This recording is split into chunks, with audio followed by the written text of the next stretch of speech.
We're now going to move on to our second keynote, and I'm really pleased to introduce Dr. Catherine Cronin. Although I do think in these circles, Catherine really is somebody who needs no introduction. Many of you will know Catherine through her work on open educational practices, equity, critical digital education, and open education at the margins. She recently co-edited the open access book, Higher Education for Good, with Laura Chernovitz, and she and Laura were actually keynotes here in MTU at the OER 24 conference. Catherine was also somebody who previously worked as the digital and open education lead at the National Forum for the Enhancement of Teaching and Learning. And I think her work has just been especially important in helping us to think about openness, not just in terms of access or resources, but in relation to things like power, equity, participation, and care. So Catherine, we're delighted to have you here with us today. Thank you so much for joining us.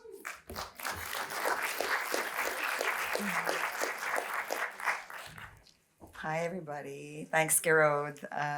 What an amazing day. I think Robin said it already from her perspective, but to sit here this morning and to hear the Vice President and Tim from the HEA speak the language that a lot of us in the grassroots have been talking about for so many years was really moving. So I'm just so happy to be here today. As Gerard said, at the heart of a lot of my work for about the past 15 years has been the possibilities of open education in Irish higher education and globally. So I'm with my people today. I'm really happy to be here. To be with so many of you who are also doing this work. As with Robin, my presentation is an OER, and there's a link to the slides. You can reuse, remix, repurpose any of the slides if you like. And of course, like a lot of us, I'm sharing my work openly because it builds on the work of so many other scholars. So I want to attribute that. So there's hyperlinks throughout the presentation and a list of resources at the end. I encourage you to please have a look at the presentation. The link is there. I've already said this, but today we're acknowledging that the Higher Education Authority, National Forum, and Irish higher education sector more broadly is affirming in a really tangible, really powerful way the power and promise of open education to enhance access, equity, teaching and learning. So how to take 30 minutes and what to say to talk about that. With conversations with Gerard and Colin, I've broken it up this way, talking a little bit about supporting open education, what has gone on already in the Irish higher education sector, and 3 concepts that I think are really important and that were foundational for the National Forum approach to open education. And those are capabilities, collectivities, and co-creating just futures.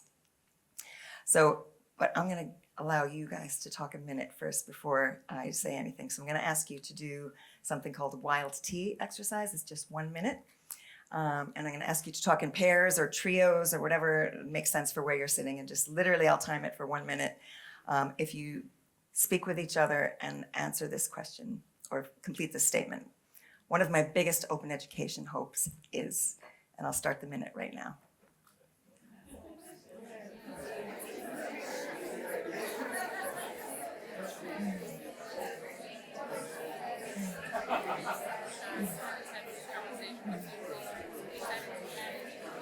Hopes.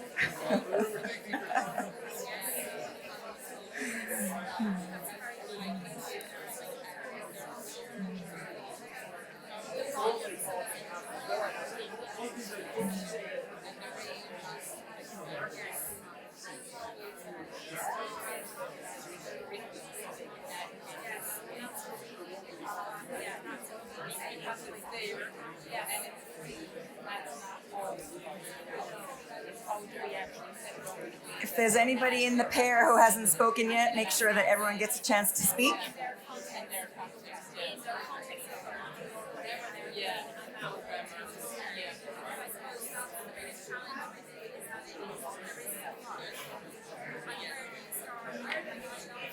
Okay, I'm really sorry to end that, but that's the end of 1 minute. Sorry, everybody. That's very cruel, isn't it? 1 minute. So no one person in the room is going to hear all of the hopes that were just expressed in the last minute, but there's still something really powerful, I think, about having all those hopes spoken in this room, in the space of women, and maybe those will be realized in some way. So thank you all for doing that. So the first section here, I want to acknowledge that there's been so much good work going on in the sector, in teaching and learning centers, in institutions and libraries, in classrooms. But my purpose is to quickly review some of the highlights of what's been happening over the last number of years. Particularly, I was privileged to work in the National Forum for 3 years as the Digital and Education Open Lead, as Garrod said. So Colin Lowry asked me to include kind of a whistle stop of some of what the National Forum work was in terms of supporting open education. So I'll do that first and then move on. So what did that look like? If you don't even need me to say anything here, if you just go to the page teachingandlearning.ie/open, you can see a lot of the resources that were developed in that time. And here's a quick review over the last number of years. Information and support in a number of different forms, in the forms of research reports. I'm looking at you, Angelica, guides, insights, online resources, platforms like the opencourses.ie and the National Resource Hub, of course. And there's a new OER and OEP course in development, which Suzanne and Kate Malloy will talk about this afternoon, launching in October of this year. I want to just highlight a few of those. As most of you know, there's a requirement on the part of the HEA and the National Forum that any project that gets funding from either of those bodies would produce resources that are openly licensed. So from the start, that has been a requirement. When I joined the forum in 2018, we found from a survey that very few actually carried Creative Commons licenses. So there was advice from librarians, teaching and learning centers, and students across the sector who we consulted that we needed short, sharp, focused resources to facilitate that, for people to understand what open licensing was. So 2019 and 2020, we produced the National Forum Open Licensing Toolkit and the How to Choose an Open License Guide. The second of the three resources I want to highlight is the online resource called Using OER and OEP for Teaching and Learning. Celine Pegnan, Claire Macavinia, Angelica Risquez, Colin Lowry, and myself. Again, all of the National Forum work was based on sectoral collaboration. This was to provide additional support to answer the question of why open? What is the purpose of open education? And also a lot more information about open educational practices. What is facilitated when we openly license our resources? I asked Colin for numbers for this last week, and there's not many, but it's amazingly, this is 5 years old, this resource, but it's still averaging almost 9,000 page views per month. I know that there's a link to this in every LibGuide that I've ever looked at from Irish higher education institutions, any LibGuides about OER or open. So, but it's used far beyond Ireland as well. And then, as was mentioned this morning so powerfully, I think, we all know that policy, formal or implicit, communicates what's allowed, what's rewarded, what's valued in any system. And during COVID, we found that, particularly in the area of digital and open education, there was a dearth of institutional policies around things like sharing VLE resources, OER, and so on. So again, there was a team, Tony Murphy, Sarah O'Toole, Niamh Brennan, 2 student interns, Niamh Power and Rhiannon Kavanagh, who developed this National Forum Guide to Developing Enabling Policies for Digital Teaching and Learning. So this guide defines what enabling policies are.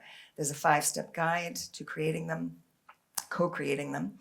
And it includes case studies, because we knew there were good examples of practice within Ireland as well as beyond. So people like Lorna Campbell, Rajiv Jaggiani shared their OER and IP policies respectively, and those are there just as kind of case studies in the guide. And again, we know this has been used widely, not least by UNESCO, who remixed the guide in 2022 for their guide to developing enabling open policies. So much has been done in the previous 10 years, but so much more can be done. The context, the terrain of higher education has changed, I don't need to say.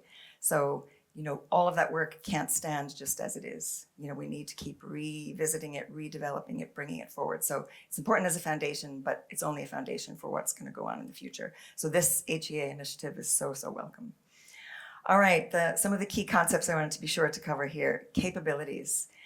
If you look at that page, teachingandlearning.ie/open, and as many of you who have been in the sector for a while will be aware, the National Forum used the framing of developing open capabilities across the sector. So where did that come from? Why do we use that framing and that terminology?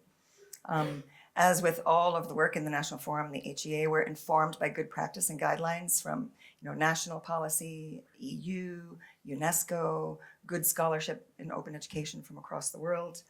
And at the time that we developed our guidelines in the forum, we drew from the 2019 UNESCO recommendation on OER. That's since been updated as the Dubai Declaration of 2024, but it still has these 5 tenets in terms of the recommendation.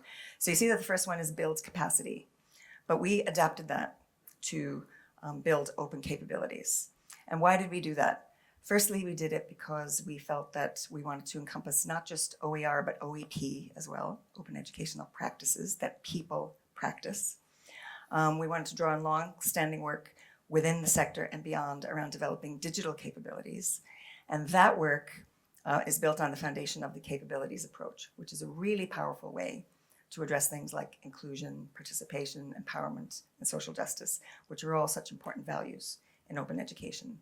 So really briefly, the capabilities approach, again, why did we draw from this? It was developed by Amartya Sen over 40 years ago in the area of human development, and developed further by Martha Nussbaum and others, but those are the 2 theorists whose work I've drawn from mostly. And it focuses on how do we measure the quality of people's lives? And it was really an answer to some of the more gross indicators of development at the time, like things like GDP or poverty levels.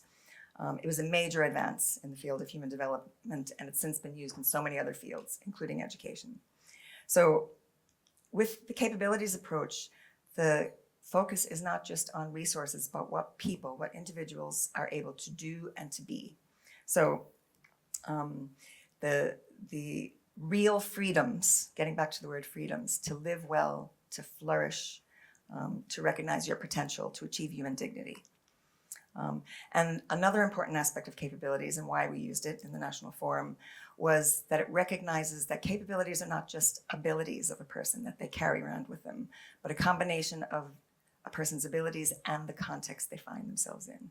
So in the case of open, for example, what kind of support does an institution or a person or group need in terms of implementing OER or OEP? Well, it depends on their role, their past experience, whether or not there are existing policies or lack of policies at their institution, so many things. And the heart of the capabilities approach in whatever field you explore it, you'll often hear the expression, resources alone are not enough. Why does that sound familiar to us in open? We say this all the time in open education. Resources alone are not enough. It's open educational resources and open educational practices together. And as Robin did this morning, I have hyperlinks there for just some definitions, because we use the term open educational practices here, but that's inclusive, of course, of open pedagogy, open sharing of teaching practices, open policies, and so on. So the National Forum focus on developing open capabilities across the sector recognized that individuals are in different places and about their understanding and their ability in terms of open, and different supports are required. And one slide that we used often in the years that I was with the National Forum was this one. You have the micro view to the macro, a leaf, a tree, a leaf, a branch, a tree, and a whole ecosystem.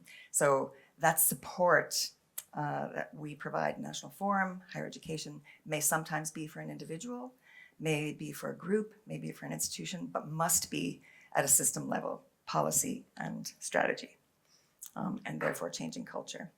So how's my time? Okay. So that's like a kind of a whistle-stop tour of kind of how we got here. And I know that there's a lot of work in the room that's represented that I don't know about. So I'm sorry if I didn't mention, something that's important to you, but that's just an indicator of what's gone on over the last decade or so. After capabilities, it's important that we think about collectivities, and open is always about sharing, right? Education is about sharing, but open is always about sharing, collaboration, border crossing, as the HEA acknowledges, and this value of collectivity, forming coalitions, collaboration is central to open. And Robin's talked about the Open Education Network. This is just a glimpse of some other open education networks. There are many. They're essential to the work of open and working collaboratively and collectively. So our tools, open licenses and open platforms, enable this kind of collaboration across boundaries. There are also more informal open communities of practice, which, how I know many of you in here is through a lot of those communities. And I know many of you are part of them, and I just want to mention one of those. It's been mentioned already this morning, the book Higher Education for Good, which I co-edited. It was published 2.5 years ago. It's a book which addresses the challenges and the fraught times of higher education. It was published in 2023 and identifies avenues of thought and action for the future of higher education. The book is an OER. It's an enormous book, but each chapter is also an OER. And each chapter is available in text form and audio form. And we know that many of them have been used in teaching contexts and professional development contexts.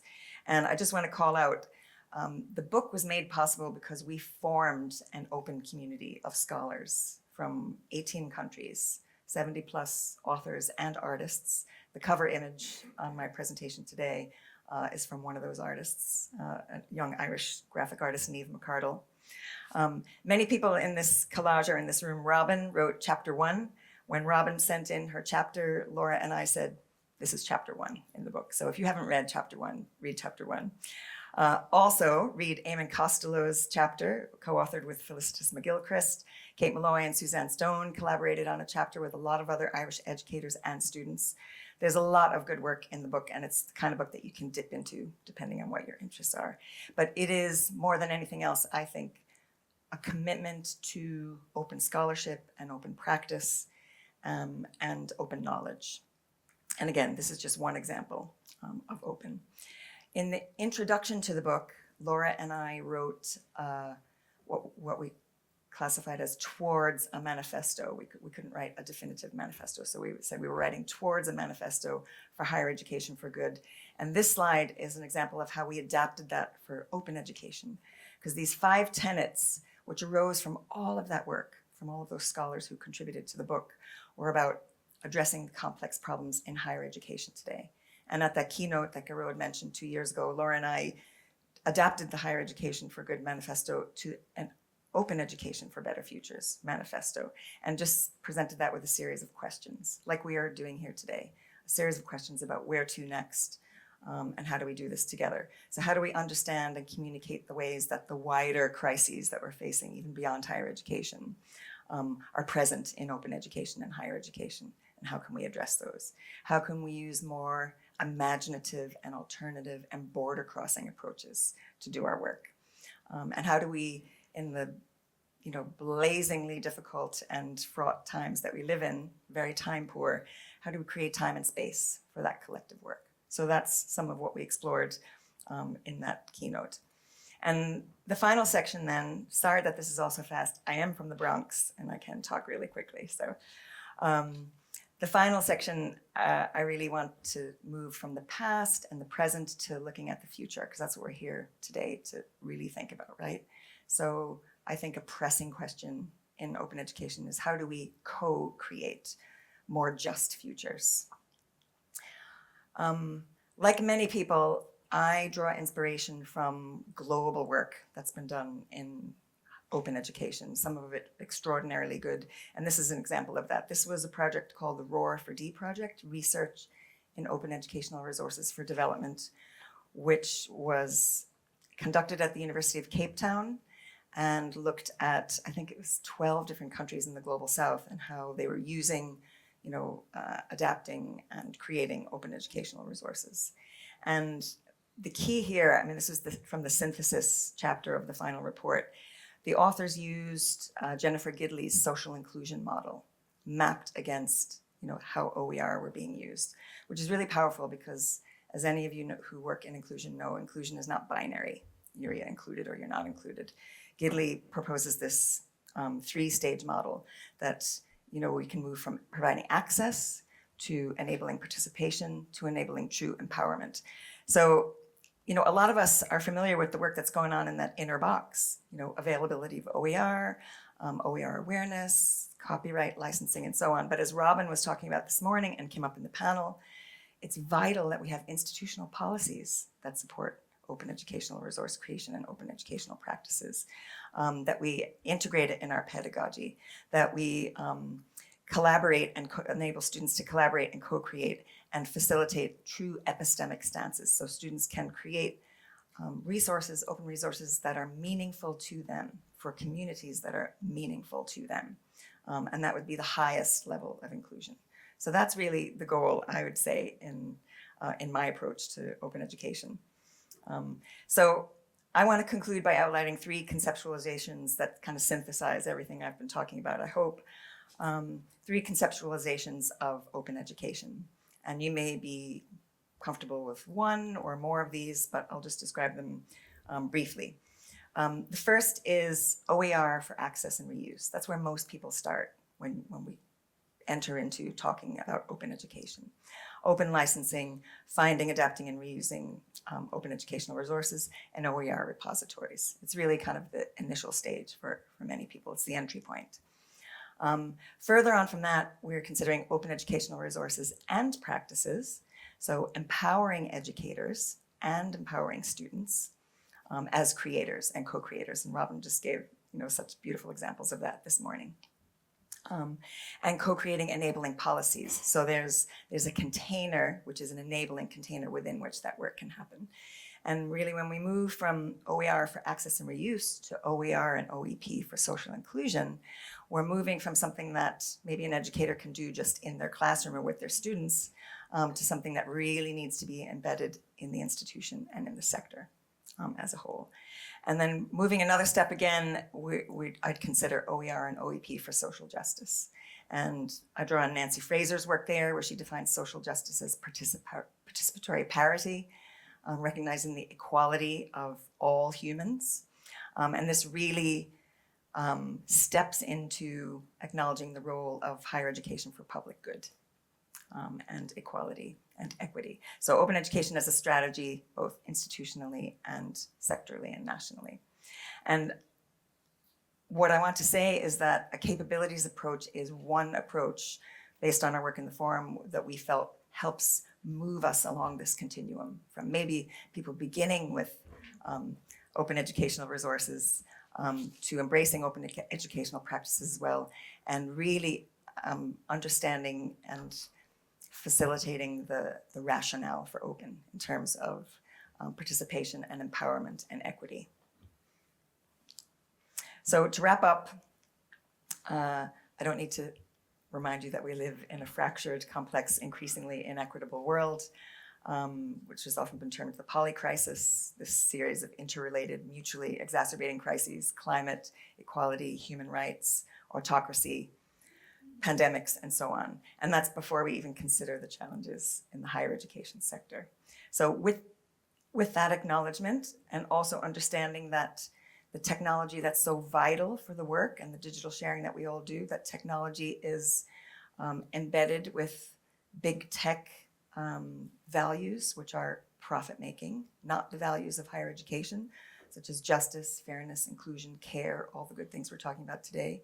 So let's recognize that tension, and then how do we go forward? We don't ignore that tension, but we have to move forward. So I know it's possible and sometimes logical to feel despair and frustration at the situation we find ourselves in.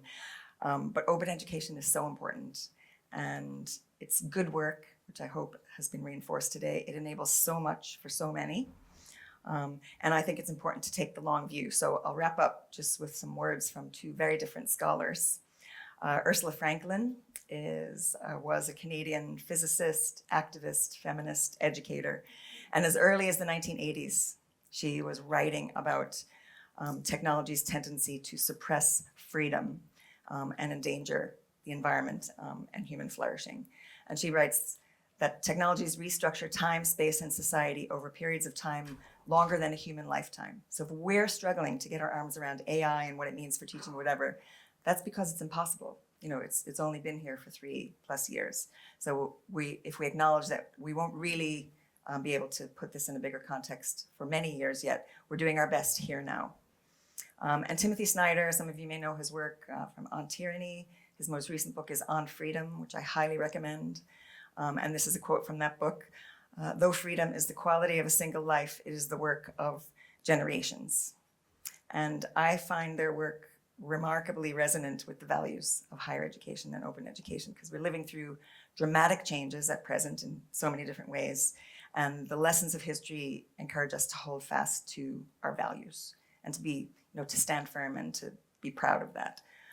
And I think open education is a powerful tool, and you're all here, hopefully because you believe that tool, for furthering access, equity, and enhancing teaching and learning. It has contributed and will continue to contribute to better futures for so many, people within higher education, people not yet and who won't be in higher education for many years, and wider publics and wider society who can benefit from the resources produced in our publicly funded institutions. So, as Maria Ressa says, you can be part of a tidal wave for change for the good. And I'm just really proud to be part of it with you all. Thank you.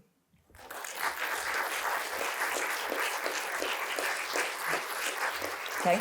Okay, thank you so much, Catherine, for such a rich and thoughtful keynote. I think it really chimed very strongly with Robin's opening keynote this morning, and also with a number of other conversations that have been developing throughout the day, particularly around openness, equity, participation, institutional culture, and the conditions that allow open education to become more meaningful and more impactful, I guess, in practice.